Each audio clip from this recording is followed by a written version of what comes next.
प्यारे विद्यार्थियों, देखिए हमारी जो पांचवी विधि है वो विधि है दाब लगाना। ये कायिक जनन की पांचवी विधि मानी जाती है, जिसे हम बोलते हैं दाब लगाना।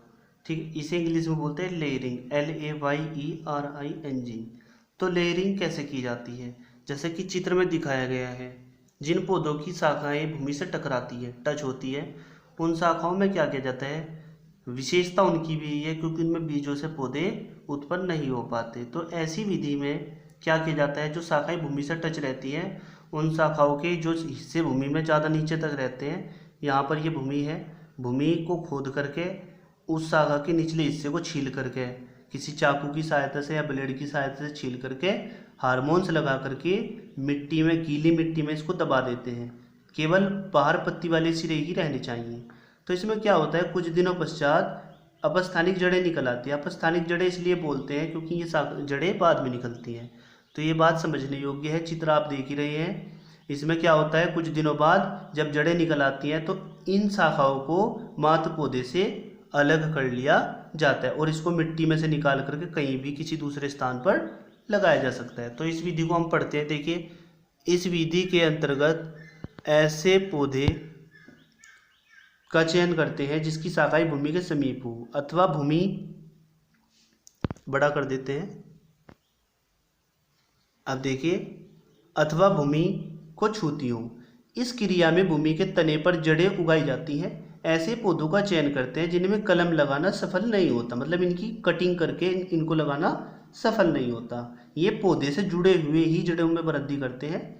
पौधों के ऐसे स्थान से चाकू द्वारा छाल हटाकर शाखा को झुकाकर नम मृदा में छोटा सा गड्ढा बनाकर अच्छी तरह से दबा देते हैं। यह सुनिश्चित कर ले कि छाल का हटा हुआ भाग ठीक प्रकार नम भूमि के अंदर हो, मतलब जहाँ से हमने छीला था वो, ये हमें देखना चाहिए कि बाहर न हो, मतलब भूमि के अंदर होना चाहिए। इस स्थान की मृदा को लगातार जल द्वारा सींचते रहते हैं, यानी जल डालते रहते हैं। कुछ दिनों के पश्चात कटे हुए भाग से अपस्थानिक जड़ें निकलती हैं। इस जड़ के को मात्र पौधे से काट कर पृथक कर लेते हैं, मतलब इससे काट करके अलग कर लेते हैं। इस प्रक्रिया में क्या होता है, एक नया पौधा निर्मित हो जाता है। तो किसी को कोई प्रॉब्लम नहीं होनी चाहिए। ये समझ में आई है बात? प्यारे विद्यार्थियों, देखिए नोट्स में बहुत सी गलतियां हैं, मैंने देखी, शब्दों में कुछ गलतियां की हुई हैं, तो इसलिए आप इसमें से समझेंगे, ठीक है, क्योंकि इसके अलावा और कोई ऑप्शन हमारे पास नहीं है जो आप लोगों की गलतियों को वहाँ पर आपके पास हम सुधरवा सकें। तो जो भी गलती होगी वो आप नोट, जो मैं वीडियो भेज रहा हूँ इसके अनुसार ठीक कर लेंगे। अब हमारी जो विधि है वो है बंद लगाना या गुटी बंधन। ये हमारी 6 नंबर की विधि है। इस प्रकार के कायिक प्रवर्धन के अंतर्गत ऐसे पौधों का चयन किया जाता है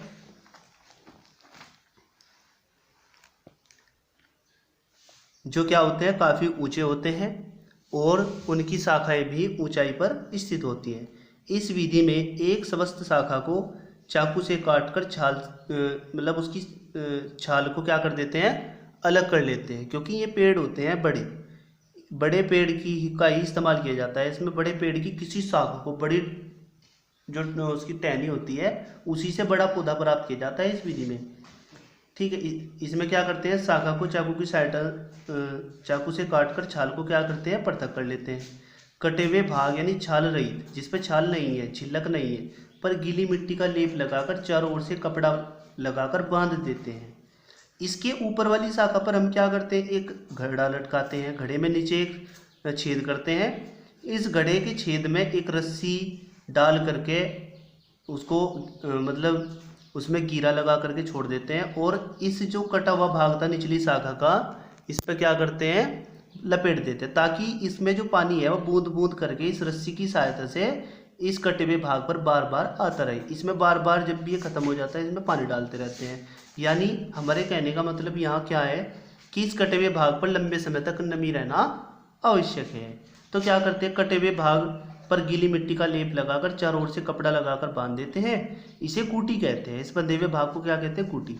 इस तैयार गुटी के ऊपर किसी शाखा में रस्सी से मिट्टी के एक घड़े को काफी उसकी पैंदी में एक छेद करके जल से भर कर क्या कर देते हैं, बांध देते हैं, ताकि बूटी की मिट्टी जल से भीगी रहे। घड़े की पैंदी के छेद से रस्सी बांधकर बूटी के ऊपर के कपड़े पर लपेट देते हैं। इस प्रकार जल घड़े से रस्सी द्वारा आकर बूटी के कपड़े को नम बनाए रखता है, मतलब उसको गीला करके रखता है।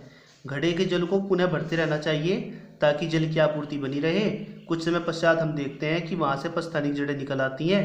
फिर इस कटे हुए भाग से थोड़ा पहले से यहाँ से इसे काट करके इस झुकीतु शाखा को भूमि में लगाने से ये नया पौधा निर्मित हो जाता है। तो ये बात आपकी समझ में आई होगी।